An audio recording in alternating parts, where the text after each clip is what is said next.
주와는요, 이 세상에 있는 사람들 중에서 저랑 제일 쿵짝이 잘 맞는 사람입니다. 장외상호 분주와 분발하셔야 됩니다. 네. 다른 경우로도 찬양 가운데 어떻게 그렇게 쿵짝이 잘 맞을까? 주하고 저하고 가끔 다투기도 하거든요. 기질이 비슷해서 다투기도 하는데, 그래도 다른 면에서 몰라도 찬양할 때는 참 이렇게 쿵짝이 잘 맞을까? 참 잘 맞는다. 그래서 너무 감사합니다. 그래서 찬양 인도자 입장에서는 현란하게 반주하는 사람이 최고가 아니라 나하고 내 분위기를 잘 맞춰주는 사람이잖아요. 그게 최고잖아요. 저한테는 최고의 반주자가 있습니다. 그게 얼마나 감사하고 영광스러운지. 여러분에게도 그러한 여러분을 최고로 잘 맞춰줄 수 있는, 여러분과 동행할 수 있는 그러한 분들을 잘 만나시길 바랍니다. 그 한 사람 때문에 여러분이 기뻐요. 그 한 사람 때문에 여러분의 은혜가 넘칩니다. 그래서 다행히 저도 또 장례상우랑 그동안 처음엔 많이 삐걱삐걱했지만 지금 많이 부드러워져서 잘 굴러가고 있습니다. 여러분이 샘나도록 얘기하고 있는데, 여러분 이 방송을 듣는 모든 분들, 여러분도 그런 은혜가 더 하시기를 소망합니다. 아멘. 정말 좀 기도합니다. 우리가 모든 곳에서 화평을 이룰 수 있는 일들, 여러분이 다툼보다는 배려하고 화해하고 하나 되어져서 사랑하면서 살아가는 관계, 이것을 여러분이 목표로 금년을 세우셔서 살아갔을 때 가정에서 또한 직장에서 교회에서 어느 영역에든지 은혜가 넘치게 될 줄 믿습니다. 아멘. 네, 오늘 말씀 보겠습니다. 출애굽기 1장입니다.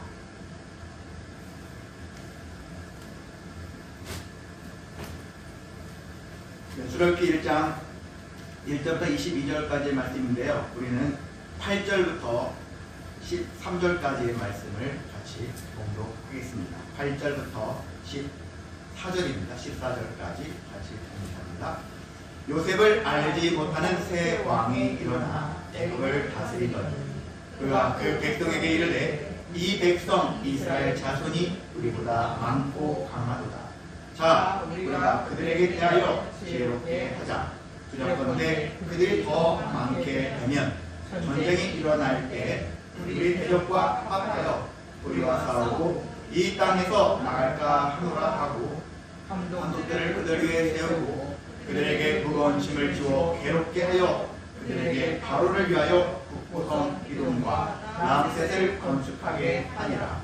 그러나 학대를 받을수록 더욱 번성하여 퍼져 나가니 애굽 사람이 이스라엘 자손으로 말미암아 근심하여 이스라엘 자손에게 이를 엄하게 시켜 어려운 노동으로 그들의 생활을 괴롭게 하니 곧 흙 이기기와 벽돌 굽기와 농사의 여러 가지 일이라.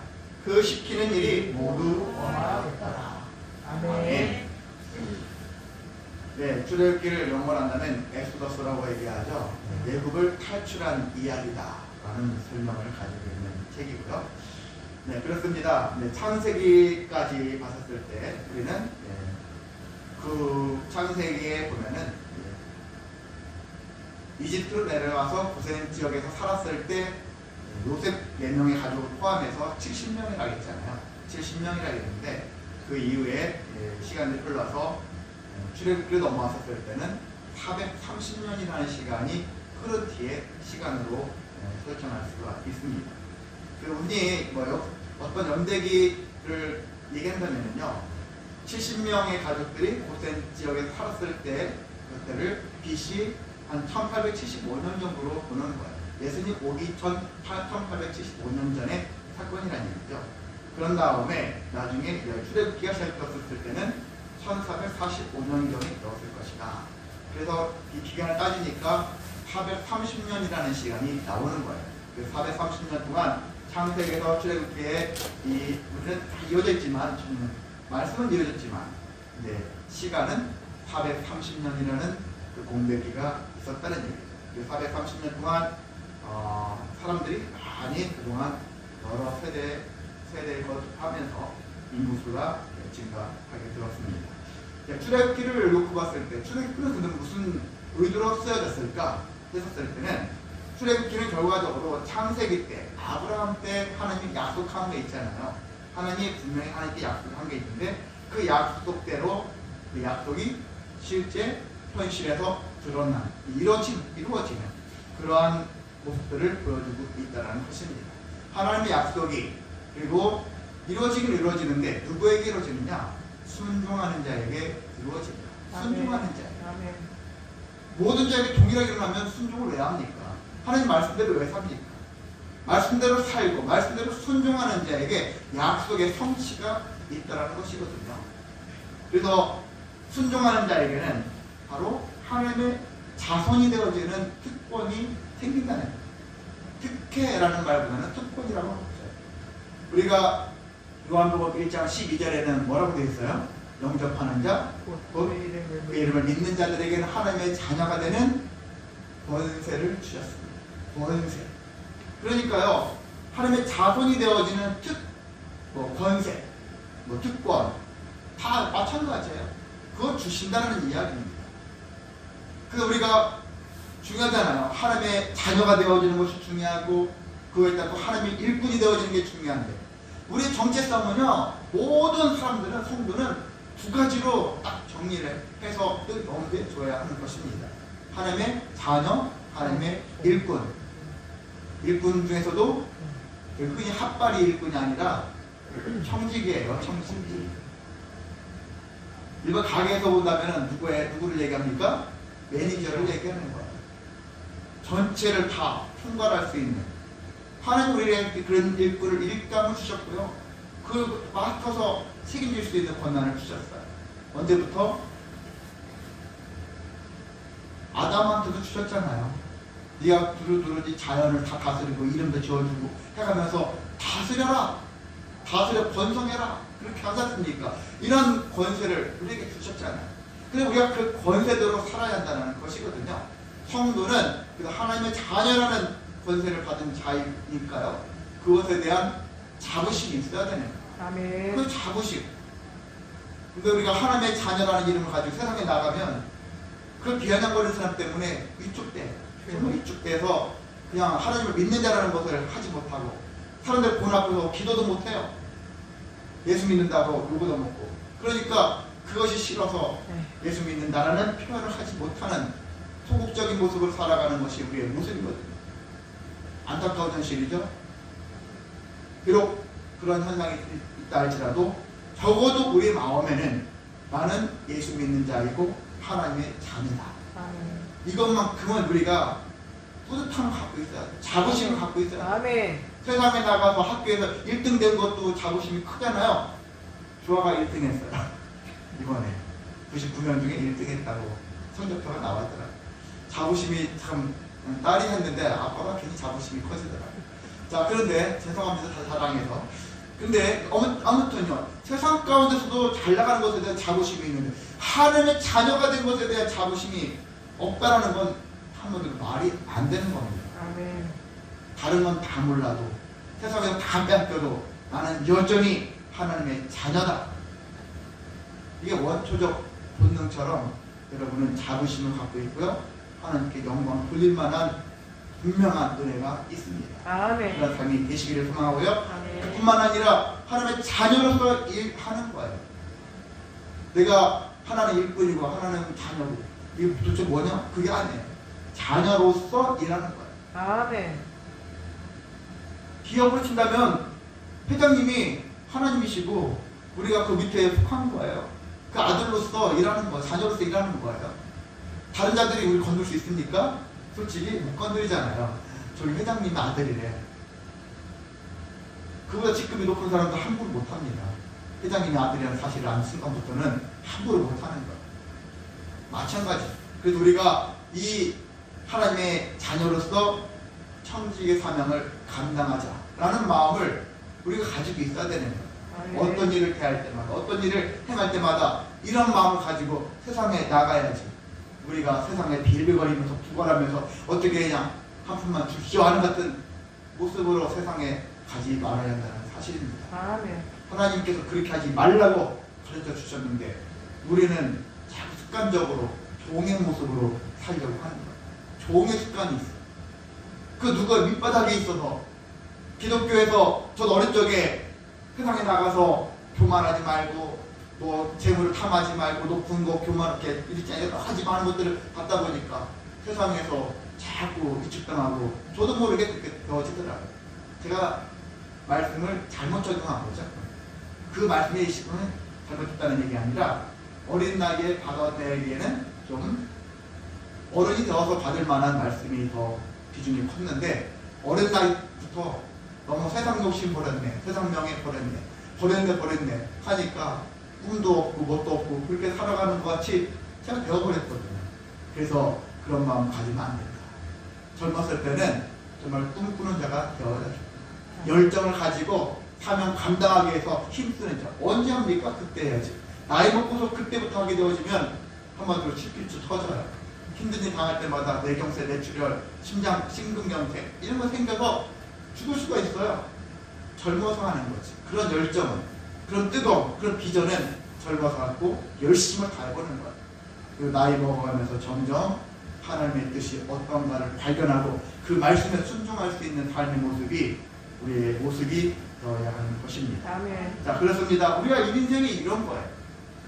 출애굽기는 크게 두 부분으로 나눠져 있는데 40장까지 있어요. 40장까지 있는데 일부가 1장부터 18장까지의 모습이 일부예요. 자, 모세가 이스라엘 상황과 모세가 태어나기 시작하고요. 모세 이야기부터 시작되어져서 10가지 재앙이 나타나고요. 나중에 홍해를 건너는 사건 나오면서 시내산에 도착하기까지 18장. 바로 여기까지가 1장이거든요. 일부 말씀이거든요. 19장부터 40장까지는 시내산에 도착했지 않습니까? 모세가 시내산에 올라가는데 총 몇 번 올라간 곳이 나오냐면 성경에 보면은 8번을 올라갔다 내려갔다 합니다. 한 번 가면 며칠이요? 한 번 가면 보통 40일이에요. 그러면 40일 동안 잘 먹고 잘 푸짐하게 먹고 살쪄서 내려옵니까? 아니에요. 심지어 성경에 물도 먹지 않고 40일 동안 과학적으로 설명할 수 없어요. 사람들은 일반적으로 3일 동안 물 안 먹으면 죽는다. 그렇게 얘기를 하는데 40일 동안 물도 먹지 않은 상태에서 올라가서 무엇합니까? 율법을 받아요. 율법을 개념을 받아요. 하나님 율법을 받아보고요. 그리고 나중에 성막을 어떻게 만들어라는 것까지 만들어서 나중에 후반전에는 실제 성막 기술자들을 통해 가지고 성막을 완성하고 성막을 봉헌하는 그런 장면들이 바로 출애굽기의 마무리 장면이라고 할 수 있습니다. 자, 이런 것들을 여러분이 그리면서 출애굽기를 시작하기를 바랍니다. 자, 1장 다시 생각합니다. 430년이 흐른 뒤에 이 모습들. 이스라엘 백성들을 보니까 그래도 430년이 흘렀는데 한마디로 뭐 작년에 왔던 각설이 죽지도 않고 다 또 왔네. 그런 것 같이 이스라엘 사람들이 시간이 흐르면 흐를수록 쇠퇴하는 것이 아니라 엄청 강성해지고 엄청 많아졌어요. 번성을 더했습니다. 그것을 7절에서 한마디로 표현하고 있죠. 이스라엘 자손은 생육하고 번성하고 매우 강하여 온 땅에 가득하게 되었다. 번성, 강하다, 가득하다. 이게 이스라엘 사람들의 그 혈족들의 특징을 여기서 보여주고 있는 거예요.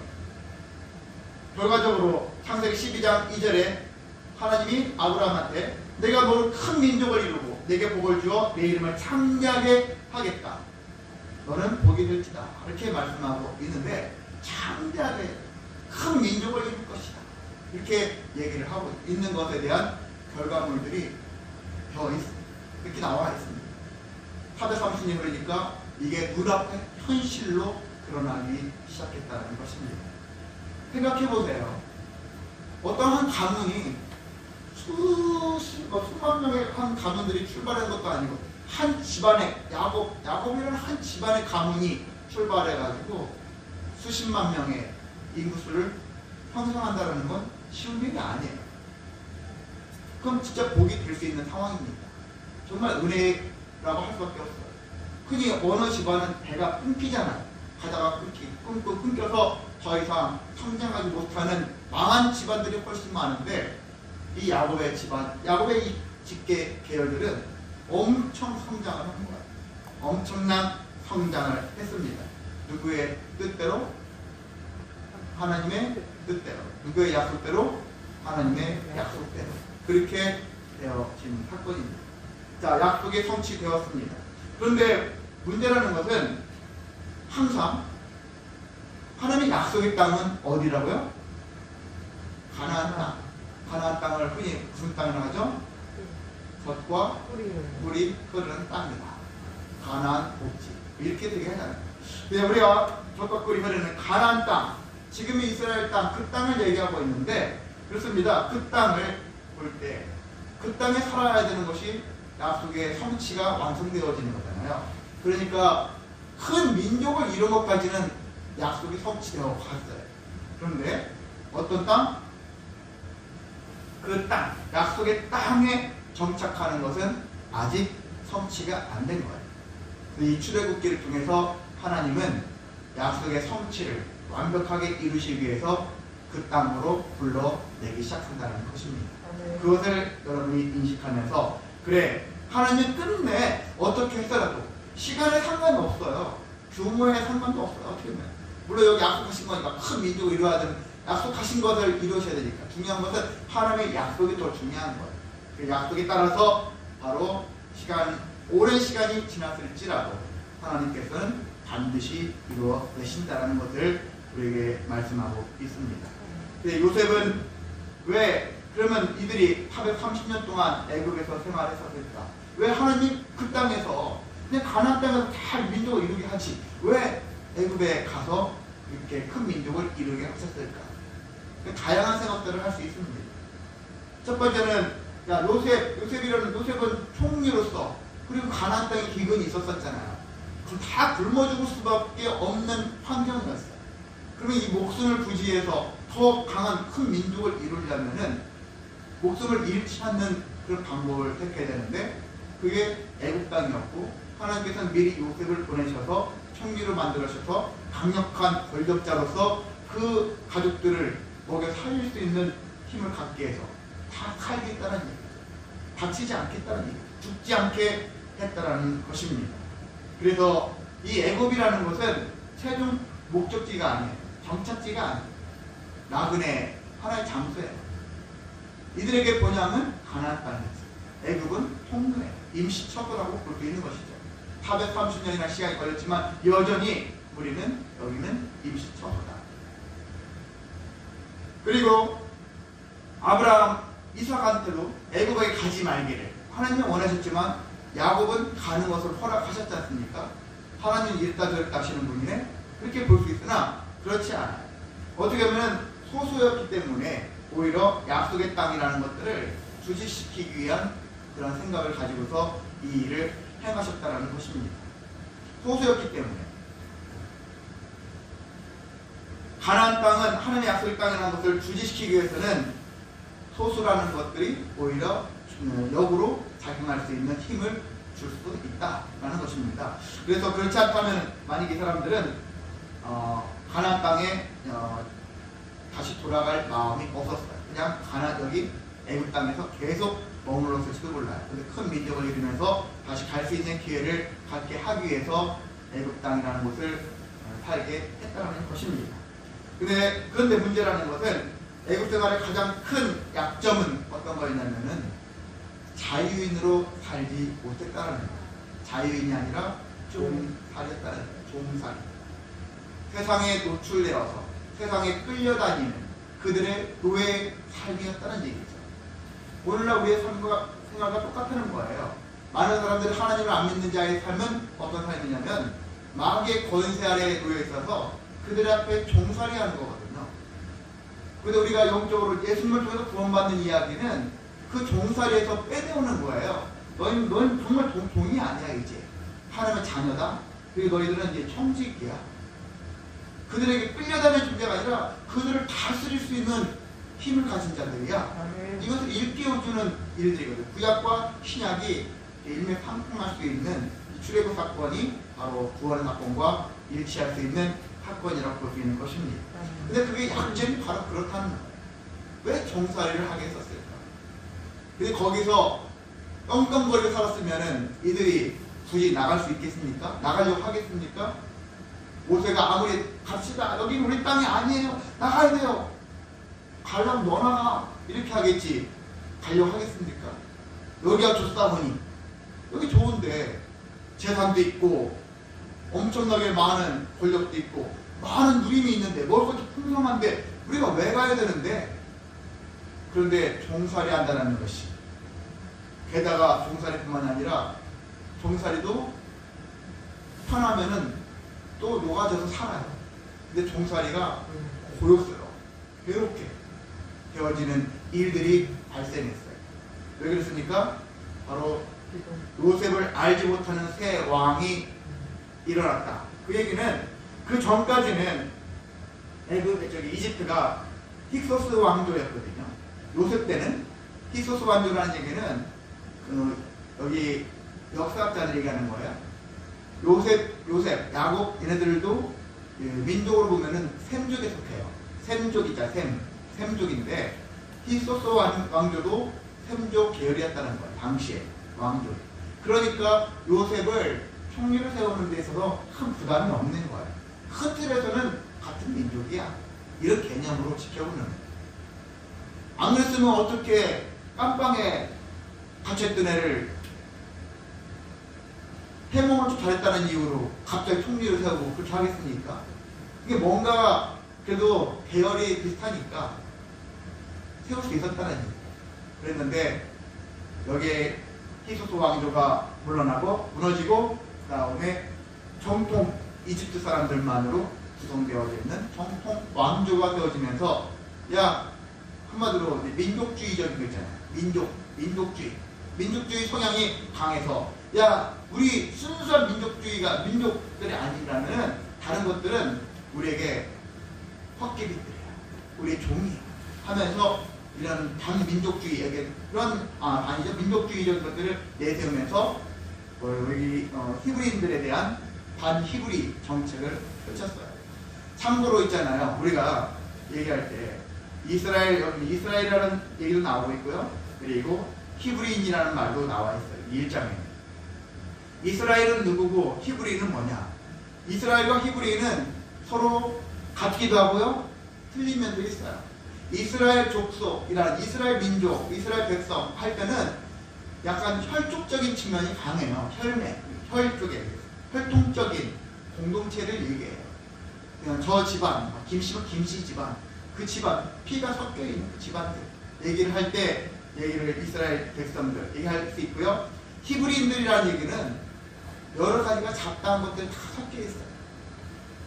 주류가 있겠지만은 잡다한 사람들이 섞여 있는데, 히브리라는 뜻은 강을 건넌 사람이라는 뜻을 갖고 있는데, 거기에는 이런 노예들도 히브리인에 속하고 있고요. 그리고 어떠한 주류 사회에 들어가지 못하고 변두리 있는 그런 사람들 있잖아요. 주류에서 벗어나 있는 사람들, 이런 사람들까지 그냥 히브리인이다 얘기하고 있는 것을 볼 수 있어요. 그래서 흔히 말해서 히브리인들은 어떤 사회적인 계층을 얘기해요. 부유층, 중산층, 하층민 이렇게 하잖아요. 히브리인들은 조금 싸구려 인이라고 볼 수 있는 거예요. 외국인들이 봤었을 때는 저는 자기인들이에요, 자기인들. 이제 그런 개념으로 접근을 하는 것이죠. 그래서 자기들은 이러한 민족 감정을 고조시키기 위해서 히브리 정책을 펼쳐 나갔던 것을 하고 있는 것입니다. 자, 그래서 그때부터 이스라엘 백성들은 노예로 전락이 되어졌고요. 그러면서 더 힘들게 되어진 이유는 이 사람들의 숫자가 많아지는, 앞서 7절에 그렇잖아요. 번성하고 강하고 가득하게 되어지고 위협적이에요. 저들 숫자가 훨씬 더 많아지면 우리가 언제든지 정복을 당할 수 있잖아요. 그러니까 그들 숫자가 줄어들어야 되는 거예요. 특히 위협되어지는 것은 여자가 아니죠, 남자죠.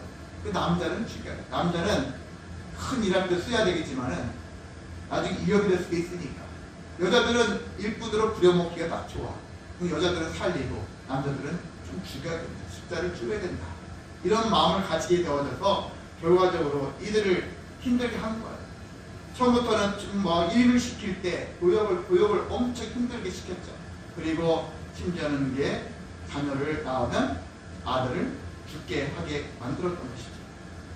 우리 히브리 3파라 가죠. 15절에 시브라와 부하라는 대표적인 3파들이 나왔는데, 근데 이 3파들이, 히브리 3파들이 아이를 받으면 남자든지 여자든지 상관하지 않고 안 죽였어요. 분명히 히브리 3파 보고는 야, 남자아이를 낳으면은 그 자리에서 죽여버려라, 그렇게 얘기하는 거예요. 그런데 히브리 3파들은 어떤 사람들이라고 나옵니까? 하나님을 두려워하는 자였다. 무서워한다는 측면보다는요, 두려워한다는 얘기는 경외한다는 측면으로 접근할 필요가 있는 거예요. 하나님 무서워서 믿음은 없지만 괜히 잘못하면 혼날까봐, 이런 개념이 아니라고요. 하나님의 살아계심, 하나님의 지엄하심, 하나님의 그 영광스러움을 알고 있는 사람들인 것이죠. 함부로 사람을 죽이는 건 아니에요. 인간의 생사하고 누가 주관하는데? 하나님이 주관한다는 사실을 3파들은 아는 거예요. 단순하게 우리보다는 교육 못 받았겠죠. 그래도 이들이 많은 생명체들을 받아내면서 그 생명의 귀중함을 얼마나 많이 알까요? 남들은 결혼하면 당연히 임신하고 남의 금방 10달만 되면 콜라당 먹게 쉽게 애를 낳는 것처럼 보일지 몰라도 늘 아기를 받아내는 사람 입장에서는 허투루 나는 경우가 하나도 없다는 거예요. 생명의 귀중함, 한 생명이 태어나는 과정, 그 모든 것들은 하나님이 역사하지 않고서는 쉽게 일어날 수 없는 사건이라는 것들을 그 누구보다 알아요? 3파가 안다라는 거예요. 그래서 이 3파들은 하나님의 뜻을, 하나님의 그 계획을 알기 때문에 이들이 쉽게 바로의 말을 듣지 않는 거예요. 하나님을 두려워하니까 상대적으로 바로의 말을 귀 기울이지 않는 거예요. 근데 우리는 어떡합니까? 반대로 하죠. 하나님을 두려움 같은데 세상에 압력이 들어오면 하나님의 뜻을 접고 그들의 압력에 굴복해가지고 하지 않습니까? 저도 아마 그랬을 것 같아요. 여러분도 그렇지 않을까요? 직장에서 교회 가지마! 붙잡아놓으면 에게 못 가겠네. 애인이 못 가. 아내나 남편이 교회 가지마! 알았어, 못 갈게. 안 갈게. 이게 우리들의 모습 아니겠습니까? 학교에 할 일이 많아서, 시험이 많아서, 이런 것들이 있으면 못 가. 이런 것에 우리가 굴복당해서 믿음을 저버리는 경우가 많잖아요. 그냥 부득이한 경우도 있겠죠. 그런데 우리의 마음이, 중심이 견고하다면 사는데 그 마음이 무너져가지고 거기에 마음이 뺏기면 되겠다 이거죠. 근데 히브리 3파들은 그러지 않았다, 다행히. 물론 100% 다 안 했을지도 모르겠어요. 그런데 이렇게 중심이 잡혀있는 사람들도 있는 거예요. 무엇에 대한 중심? 하나님에 대한 중심이 잡혀있으니까 거기에 세상의 그 강력한 왕의 명령에도 복종하지 않아요. 하나님 말씀, 하나님의 뜻에 복종할 뿐이다. 순종할 뿐이다. 바로 이러한 마음이 필요하다는 것입니다. 하나님을 두려워하는 마음은 이런 마음이 필요한 거예요. 하나님이 계시기 때문에 하나님의 말씀대로 난 살겠습니다. 하나님의 하심을 하겠습니다. 이 마음을 가지고 살아가는 마음을 여러분이 오늘 결단하셨으면 좋겠습니다. 아멘. 저도 결단해야 돼요. 하나님 말씀대로 살겠습니다. 아멘. 우리가 놓친 게 그게 아닙니까? 지금까지 신앙생활에서 뭘 놓쳤냐? 하나님 말씀대로 하지 않았다는 거예요. 살아계시면 그렇게 하면 되는데 그 감을 넘지 못하고 주저주저하면서 여기까지 오는 것, 그게 후회스러울 것인데 금년 한 해도 우리가 또 수많은 후회를 할 것 같기도 합니다. 왜? 우리의 연약함, 우리의 게으름, 우리의 나태함이 그걸 그렇게 만들거든요. 그래서 우리가 좀 더 힘을 내어서 말씀대로 순종하자. 하나님을 두려워하는 마음을 갖자. 세상에 그 어떤 압력에도 굴하지 않고 하나님 뜻대로 살아내자 하는 굳은 결심을 저와 여러분이 행하시기를 소망합니다. 아멘. 그렇습니다. 여러 가지 이유가 있죠. 그런데 이렇게 바로는 노동의 강도를 높이고 산파들을 통해서도 아들을 낳으면 죽이라고 하고 수많은 압력을 가할지라도 그래도 그 속에서 이 모든 그런 식으로 하면은 그들의 뜻이 이루어지고 그들 마음대로 계획대로 될 줄 알았으나 결코 그렇지 않다. 모든 것들은 하나님의 뜻대로 되는 거거든요. 아멘. 개중에는 불복당해서 그래서 어려움에 처하게 되어지고 멸망한 길로 가는 사람도 있겠으나 개중에는 하나님의 뜻을 끝까지 붙잡고 그 약속을 신실하신 하나님, 약속을 지키시는 하나님, 그걸 경험했으니까 그래 오늘도 지켜주실 거야, 내일도 지켜주실 거야, 그 약속대로 우리는 끝까지 살아남을 수 있어 하는 확신을 가진 자들은 굴복하지 않는다는 것입니다. 우리가 그렇게 되어지기를 원합니다. 그래서 2장부터는 모세 가족이 태어나잖아요. 모세가 태어나졌습니다. 모세가 태어나서 그러한 역사가 다시 한번 우리에게 보여줌으로 인해서 하나님의 약속이 계속해서 이어진다는 사실을 우리에게 상기시켜주고 있습니다. 저와 여러분, 우리가 이 한 해도 하나님의 약속은 계속 이루어진다. 나에게 이루어지고 우리 가족에게 이루어지고 우리 직장 동료에게 아니면 세상의 많은 공동체에게, 무엇보다 교회 공동체 안에 놀라운 일들이 계속해서 이루어진다 라는 사실을, 그리고 우리 때만 이루어지는 게 아니라 우리의 후손 때에 계속해서 대를 이어서 이어진다 라는 사실을 기억하셔서 우리가 정신 차려야 돼요. 정신줄을 놓으면 안 됩니다. 계속해서 하나님 앞에 붙잡혀서 말씀으로 승리하자. 내가 승리해야지 내 자녀도 승리할 수 있고 그 후손도 계속해서 승리를 이뤄갈 수 있으니까. 금년 한 해도 저와 말씀 붙잡고 순종하여 믿음의 승리를 이뤄가는 저와 여러분 되시기를 주님의 이름으로 소망하고 축복합니다. 기도하겠습니다. 사랑 많으신 하나님 아버지 감사합니다. 하나님께서 말씀으로 임하시고 약속의 말씀을 주셔서 감사를 드립니다. 금년 한 해도 우리가 말씀 붙잡고 그 약속을 성취하시는 신실하신 하나님의 뜻을 우리가 따라가기를 원하오니 믿음을 더하여 주옵소서. 끝까지 아버지 하나님 우리가 딴 길로 나아가지 아니하고 주님 말씀대로 주님을 경외하며 주님 뜻대로 순종하여 하나님의 뜻을 이뤄갈 수 있는 자녀이자 일꾼의 삶을 감당케 하여 주옵소서. 하나님 역사해 주셔서 우리의 영혼들로 우리의 가족들, 직장, 그리고 교회, 이 나라 온 인류가 주님의 말씀으로 풍성케 하시고 그래서 모두가 하나님 앞에 무릎 꿇게 하여 주옵소서. 하나님께서 우리가 깨어서 기도하게 도와주시고 정말 세상의 많은 영혼들, 특히 믿지 않는 믿음을 떠날 모든 영혼들을 향하여 탄식의 마음을 가지고 간구하며 부르짖는 사명도 허락해 주옵소서.